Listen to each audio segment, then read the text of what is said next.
बिस्मिल्लाहिर्रहमानिर्रहीम। अस्सलाम वालेकुम। मेरा नाम सैयद मोहम्मद अली शाह है और आप देख रहे हैं अली मैथ्स एकेडमी। आज हम 9th क्लास के लेक्चर नंबर 24 का आगाज़ करेंगे। आज हम एक्सरसाइज 1.6 स्टार्ट कर रहे हैं और इसका क्वेश्चन नंबर 1 जो है उसमें कुछ इक्वेशंस गिवन है जो कि लीनियर इक्वेशंस हैं दो वेरिएबल्स के अंदर। तो इसमें हर क्वेश्चन के अंदर दो इक्वेशंस हैं जिनके अंदर x और y दो वेरिएबल्स हैं और हमें इन इक्वेशंस को सॉल्व करना है, यानी हमें x और y की वैल्यूज़ फाइंड आउट करनी है जिसके लिए इक्वेशंस की दोनों साइड्स इक्वल हो जाएं। अब इसको सॉल्व करने के हमारे पास यहाँ पे दो मेथड्स हैं। एक को हम कहते हैं मैट्रिक्स इन्वर्स मेथड और दूसरे को हम कहते हैं क्रैमर रूल। और ये exercise examination point of view से बहुत ज़्यादा इंपॉर्टेंट है। अक्सर एक लॉन्ग क्वेश्चन इस एक्सरसाइज में से आता है। तो आज हम सीखेंगे मैट्रिक्स इन्वर्स मेथड।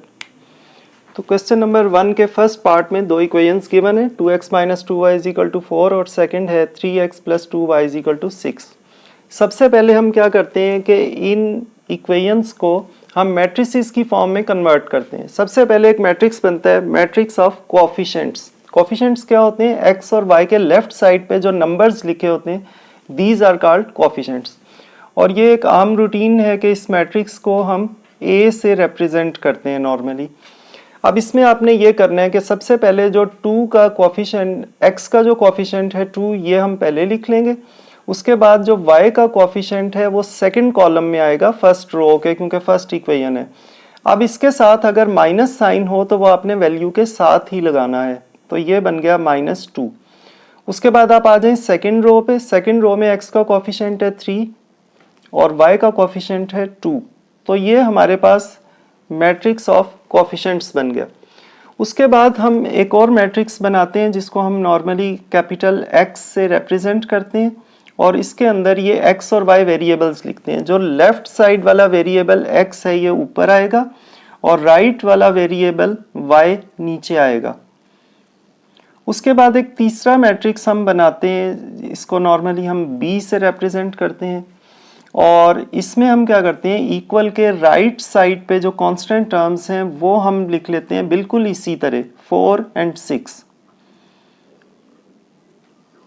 तो ये हमारे पास 3 मैट्रिसेस बन गए। अब अगर इस मैट्रिक्स A को मैट्रिक्स X से मल्टीप्लाई करें फर्स्ट रो को फर्स्ट कॉलम से, तो ये ऊपर वाली वैल्यू के इक्वल होगा और सेकंड रो को अगर सेकंड से मल्टीप्लाई करें तो ये इसके इक्वल होगा। तो ये हमारे पास वही इक्वेशंस बन जाती हैं।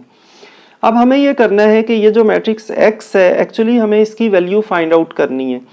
तो इसके लिए यहाँ पे सूरत हाल ये है कि अगर मैट्रिक्स A को मैट्रिक्स X से मल्टीप्लाई करें तो ये मैट्रिक्स B के इक्वल आ जाता है और वापस हम अपनी ओरिजिनल इक्वेशंस पे पहुँच जाते हैं। तो मैट्रिक्स X फाइंड आउट करने के लिए A को हम राइट साइड पे शिफ्ट करेंगे। तो ये जब मैट्रिक्स A राइट साइड पे जाएगा तो ये वहाँ पे जाके बन जाएगा A का इन्वर्स, और राइट साइड पे B ऑलरेडी था तो A इन्वर्स को B से मल्टीप्लाई करेंगे। तो ये हमारे पास फार्मूला है जिसको हम मैट्रिक्स इन्वर्स मेथड कहते हैं। तो एक्चुअली हमें करना क्या है, पूरे क्वेश्चन में A मैट्रिक्स का इन्वर्स लेना है, उसको हमें इस मैट्रिक्स B से मल्टीप्लाई करना है, तो हमारे पास आंसर आ जाएगा। अब इन्वर्स लेने के लिए हम पहले भी कर चुके हैं एक्सरसाइज 1.5 में कि हमें दो चीज़ें चाहिए, एक डिटर्मिनेंट और एक एडजॉइंट। तो सबसे पहले हम मैट्रिक्स A का डिटर्मिनेंट लेंगे 2 - 2 3 2 और इसको इवेल्युएट कर लेंगे। सबसे पहले डायगोनल वाली टर्म्स को आपस में मल्टीप्लाई करेंगे, दरमियान में माइनस साइन आएगा डिटर्मिनेंट लेते हुए हमेशा, और बाकी दो टर्म्स को मल्टीप्लाई कर लेंगे। अब इसको सिंप्लीफाई करेंगे, 4 माइनस माइनस प्लस 2 3 6, तो हमारे पास डिटर्मिनेंट की वैल्यू आ गई 10। अगर हमारा डिटर्मिनेंट 0 आ जाए तो इन्वर्स पॉसिबल नहीं होता, नीचे हम लिख देंगे सॉल्यूशन नॉट पॉसिबल। लेकिन अब ये नॉन जीरो आया तो हम इसका एडजॉइंट लेंगे। तो एडजॉइंट ऑफ A, एडजॉइंट में मैंने आपको बताया था डायगोनल वाली टर्म्स की प्लेसेस चेंज करते हैं। यहाँ पे बाई चांस ये दोनों सेम हैं तो उसी तरह आ जाएंगी, और बाकी दोनों टर्म्स के साइन चेंज कर देते हैं। तो ये बन जाएगा +2 और ये हो जाएगा -3। तो हमारे पास डिटर्मिनेंट भी आ गया, एडजॉइंट भी आ गया। अब हम इसका A का इन्वर्स ले सकते हैं। तो हम ए इनवर्स का फार्मूला लिखेंगे। ए इनवर्स का फार्मूला होता है adjoint of A divided by A determinant, और मैंने आपको बताया था कि ये डिटर्मिनेंट यहाँ साइड पे आप 1 ए डिटर्मिनेंट भी लिख सकते हैं। अब इसमें वैल्यूज लगाएंगे। एडजॉइंट ऑफ ए की जगह आ जाएगा 2 2 माइनस 3 2,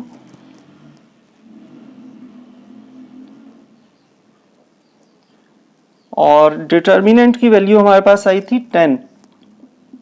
अब ये हमारे पास ए का इनवर्स आ गया।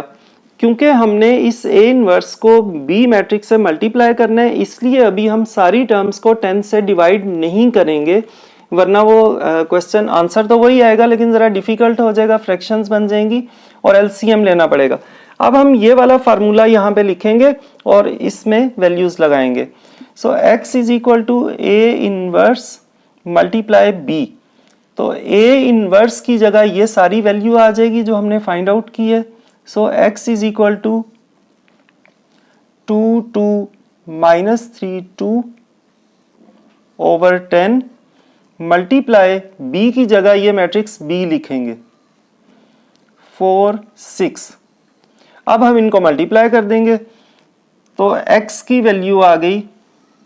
मल्टीप्लाई आपको पता है फर्स्ट रो को फर्स्ट कॉलम से मल्टीप्लाई करते हैं, 2 को 4 से एंड 2 को 6 से। 2 को पहले 4 से मल्टीप्लाई करेंगे, दरमियान में प्लस आएगा। ये मैंने पहले भी बताया था, दोबारा बता रहा हूँ, आप लोग ज़हन में रखिएगा। जब हम डिटर्मिनेंट लेते हैं तो दरमियान में माइनस साइन आता है, और जब मैट्रिसेस को मल्टीप्लाई करते हैं दरमियान में प्लस आता है। अक्सर बच्चे यहाँ पे कंफ्यूज हो जाते हैं। और 2 को 6 से, अब आगे कोई कॉलम नहीं है तो यहीं पे एंड कर देंगे। फिर सेकंड रो को इसी कॉलम से, -3 को 4 से प्लस 2 को 6 से, और ये जो नीचे 10 है ये इसी तरह आ जाएगा। एंड पे हम सिंप्लीफाई करने के बाद इससे डिवाइड कर लेंगे। अब x is equal to 2 4 8 plus 2 6 12, -3 into 4 -12 plus 2 6 12, और नीचे हमारे पास 10 है। अगला स्टेप मैं यहीं पे कर रहा हूं। अब इसको फर्दर सिंप्लीफाई करेंगे, 8 प्लस 12 20, और नीचे -12 प्लस 12 0 हो गया, डिवाइडेड बाय 10। अब ये जो x मैट्रिक्स था एंड पे, क्योंकि अब आंसर लिखने हैं तो x की जगह हम ये पूरा x मैट्रिक्स लिख लेंगे, x y is equal to, और यहाँ पे अब देखें क्योंकि हम इसको सिंप्लीफाई कर चुके हैं, इन दोनों टर्म्स को हम 10 से डिवाइड कर देंगे। 20 डिवाइडेड बाय 10, इसी तरह 0 डिवाइडेड बाय 10।